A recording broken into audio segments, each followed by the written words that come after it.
Today, a diet that is gaining huge buzz and momentum, the paleo diet.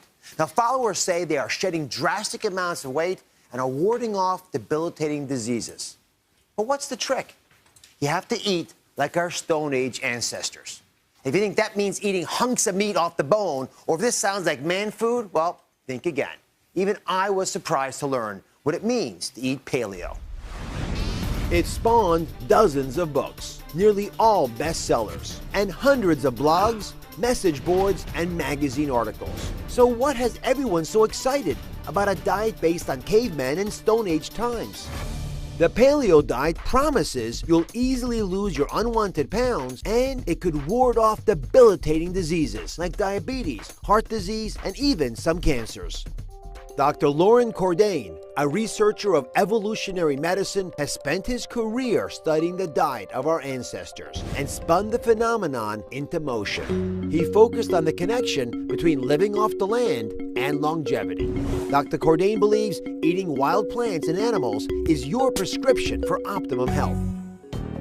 But if you're worried about eating hunks of meat and think this is not for you, that's where Paleoista Nell Stevenson comes in. She's adapted the paleo diet for every modern woman and says she can help you get the weight off. No hunting gear required. Dr. Lauren Cordain, author of The Paleo Diet, and Nell Stevenson, author of Paleoista, are here. So, Dr. Cordain, you argue that every single woman in America ought to be on the paleo diet. And what is it about the paleo diet that excites you as a scientist? Why should it work when so many other diets have failed America? It's got many characteristics that combine all of the best ideas we've ever had about nutrition. So, for one, it's a high-protein diet, a low glycemic load diet, and we know that those characteristics of diet are perhaps the best way to get weight off and to keep it off. Secondly, it's very high in fruits and vegetables that contain healthy phytochemicals, vitamins, and minerals, which tend to promote immune function and make us a lot healthier. It's also very high in long-chain omega-3 fatty acids, which help to calm down inflammation. And there are multiple characteristics beyond that, but those are the major ones. So Nell, show us what kinds of foods are on the paleo diet. I brought some samples here. Just walk us through what would typically be on this diet. Yes, absolutely. Lovely protein. We have free-range poultry, grass-fed meats, wild salmon, local organic produce, lots of veggies and fruit, and then healthy fats from coconut oil, olive oil, and avocado, and also some raw nuts in moderation. So if I compare this to a typical low-carb diet, and there are several out there now, how is this different? To be clear, it's not the Atkins diet. You're not walking around all day eating hunks of bacon and pieces of cheese. It's actually really balanced, and you're getting a nice amount of local produce in every meal. Well, you know, I must say, I often thought the paleo diet was Fred Flintstone. Yeah. You know, taking that big hunk of meat that rolled over his car. Exactly. So I see the meat part of it, but for example, there's no dairy on here. Is No. dairy in this program? No, there are no inflammatory foods. So there's no dairy, no grains, no legumes, no refined sugars. Basically, everything you're eating should be whole, fresh food, nothing in a package or a wrapper. And the reason I say that is because most of the things you're going to find in a wrapper are highly processed. Well, let me ask Dr. Cordain a question. We'll have a seat here.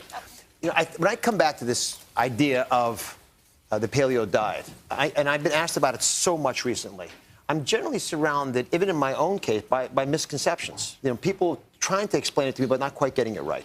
So what's, in your opinion, because you're probably the world expert in this diet, what is the biggest misconception about the paleo diet? Well, thank you for the nice compliment, but I think probably the biggest thing that people think is that it's a fad diet. And if it is a fad diet, it's the longest living fad we've ever had. It goes for 2.5 million years up until about 10,000 years ago. You argue actually that it helps reduce heart disease, helps reduce diabetes, high blood pressure. I mean, these are big claims. I mean, is there really enough data to back that up? You even challenge the concept that the Mediterranean diet may not be as healthy as this. That's absolutely right. If we look at the endpoints for cardiovascular disease, we can look at blood pressure, we can look at blood cholesterol. Paleo diet is superior to those in the 7 or 8 randomized controlled trials. So now let me reduce this to practice, because the big question for most of our viewers is, can I lose weight on this diet? Absolutely. So how much and how long, how difficult? I've seen in some cases people have lost tremendous amounts of weight, sometimes 75 pounds in about 6 months. Granted, it's going to depend on how much weight somebody has to lose in the first place. If you're somebody who's trying to lose that post-baby weight and you've got that last 10 pounds, it may not be as dramatic. but it will be slow but steady. So Nell practices paleo with her clients, and I'll let you, if you can, walk us through the 5 rules you argue we have to appreciate in order to truly practice the paleo diet. Sure. So rule number 1, and we're going to build a plate for everybody, is to understand what foods are in this and how much of these foods. So build me a paleo plate if you don't mind. Absolutely, and it's really simple. So first we're going to start with a plate, and we're going to add about 2/3 fresh veggies. The more variety, the better. The more color, the better.